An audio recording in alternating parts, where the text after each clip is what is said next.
This year has finally shaken up the smartphone market. We've had new contenders, phones that have vastly improved, as well as past giants who've just fallen off the radar. So because it's been such a big one, I have custom designed 10 different trophies to award to the winners of our 10 different categories, all leading up to the single best smartphone in the market right now, and the winner of this giant thing. So let's start with the Most Improved Award. Which company has made the biggest jump from their last phone? And it has to be Google. Look at this beast of a trophy. I'm so proud of this. When their Pixel 6 launched last year, it gave us this glimpse of something special. A bit of never before seen software magic. But it was kind of hard to appreciate it when the phone was plagued with reception issues, bugs and glitches all around, a wonky fingerprint scanner, and some pretty grainy looking video recording. I can see pixels in the pixel. So considering all of that, I am genuinely shocked that in 1 year, they fixed all of those issues with the Pixel 7s. And that allows you to focus on what actually makes them so special. Things like the lively animated software and the incredible photo processing. This award is all yours, Google. So then we've got kind of the opposite award. What's the most timeless phone? Or in other words, which phone from last year still holds up the best this year? For which, the iPhone 13 feels like a bit of a no-brainer. Partly because it's still a solid phone. It's fast, it's got good battery, and it's got 4 more years of full-on software support from now. And it's partly the fact that its replacement, the iPhone 14, is almost the same phone. Now, I am someone who would normally always side with paying a little bit more to get the latest, but in this particular case, for an extra $100, you'd only be getting a camera that's very slightly better, a chip that's basically the same, and then a battery life that's actually slightly worse. All leading the iPhone 13 to sit as a prime discounted sweet spot phone right now. But what if you like it tiny? I've got some good news for you. That's right, it's time for the Best Small Phone Award. I've even got this mini trophy made just for it. Oh, that's adorable. And this one's actually been really easy for me. Because yeah, you've got great small phones like the Pixel 7, like the Samsung Galaxy S22. But the Asus Zenfone 9 is not just even smaller than all of them, but it's also doing that while basically being a top-of-the-line flagship. It's got the fastest chip you can get, up to 16 gigs of RAM, a really responsive screen, and even a 6-axis gimbal-stabilized camera, which lets it take some of the smoothest video available on a smartphone. Oh yeah, and on top of everything else, it has a headphone jack. Now you're just showing off, Asus. But this trophy is rightfully yours. The Samsung Z Flip 4 is also one of my favorite small phones, given that the thing can literally fold in half, but you do have to pay about 1.5 times the price for that luxury. So it's not for everyone. Speaking of foldables though, if you've already decided that this is the route that you want to go down, then who do you pick? Given that Oppo is now making foldables, Vivo's making foldables, Xiaomi's making foldables. Well, I have to say, I think that as of right now, Oppo is the one who currently has the best foldable hardware. They're the only ones who currently have a shape that makes sense in both folded form, where it's basically a slightly podgy but pretty normal feeling phone, and then unfolded, where it's a tablet that's actually widescreen and you can watch videos on, whilst almost eliminating the crease. Then you've got Xiaomi, who's got by far the thinnest foldable, to the point where even when it's folded up, the thing is barely thicker than a normal single-layered phone. But then Samsung is the one who has the best foldable software. And really, if you're going to spend over $1,500 on a piece of hardware, then I would say that nothing is more important than software that lets you best take advantage of it. Like this taskbar at the bottom is an actual game changer. I'm flying through all of my most recent and most used apps, and you can even save combinations that you would normally want to open at the same time. Plus, the thing that seals the deal for Samsung's foldables is the availability. This is changing, and I'm really excited about it, but for now, most other companies have only released their foldables in China, more as a proof of concept before going full-on global mass production. I can't wait to see what this table looks like when we've got all the trophies out. I'm really excited about this next one. This is the Gaming Award. For the last 6 months, I've been absolutely addicted to this phone game called Bloons Tower Defense. It looks simple, but as you get further into the game, the amount of particles on screen gets completely out of control, to the point where it pushes your phone to its absolute limit. And so I've been keeping an extra eye out for a phone that can actually handle it. And there's only really 3 globally available contenders. There's the iPhone 14 Pro, which is great because Apple's A16 chip is basically the most powerful thing you can get on any smartphone, and that games on Apple tend to be a bit more optimized than games on Android. But it doesn't quite win it for me. The phone gets hot after a period of time, it crashes when you really push it, and it's also just not the most comfortable thing to hold for hours at a time. there's the Red Magic 7S Pro, which is a really tempting package, being one of the only gaming phones with a borderless display, with also really powerful hardware for the $800 you get it for. There's definitely a place for this one, but you also kind of get what you pay for. What you gain in hardware, you lose in software support. You'll only get most likely 1 year of major Android updates. Plus, in order to get this bezel-less design, they've had to use an under-display camera, which is just not quite there yet. You can actually see the pixel arrangement of the screen in front of the camera on the light behind me. So, the phone that I think really deserves the win here, so heavy, the ROG Phone 6 Pro. It's pretty much halfway in between Red Magic's philosophy of let's just throw some stupidly high-end specs together and see what happens, and the iPhone, which is meticulously planned out and highly optimized. And what that leads you to is really powerful hardware and great cooling that's also had some care put into it on the software front. And that makes it one of the only gaming phones that doesn't feel like gaming is its sole purpose. It's just a general multimedia powerhouse, with also the best speakers and the best battery of any mainstream device. No biggie. And if you're enjoying this video and this lovely little awards ceremony we've put together, then a sub to the channel would be game-changing.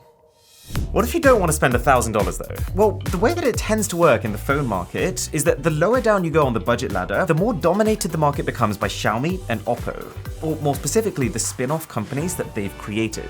Because these guys focus on a higher volume of sales as opposed to profit per unit, they're the only companies who even consider it worth it to pack in genuinely strong hardware into these sub-$300 packages.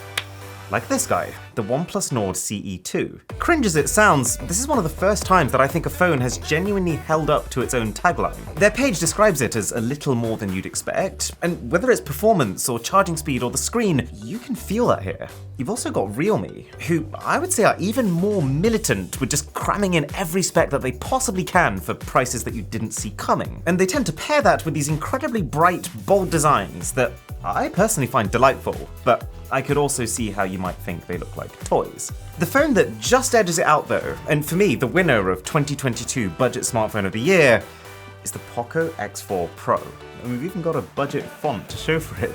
It's got the specs, it's got the design, and it also prioritizes battery life, which is just one of those consumer-friendly moves that I want to see more and more companies doing. These trophies are so cool. We even managed to get the separate elevation of each different part of the camera module.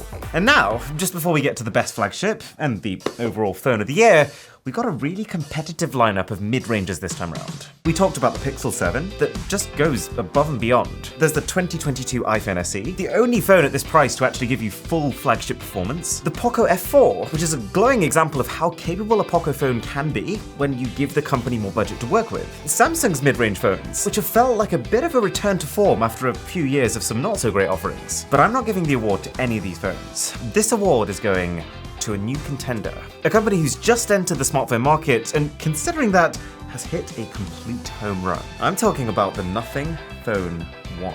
It's got intriguing design, reliable software and cameras, and more noticeably, a level of attention to detail that you only get from an ambitious company trying to prove themselves in an unforgiving market. I'm genuinely excited to see what is coming next from these guys.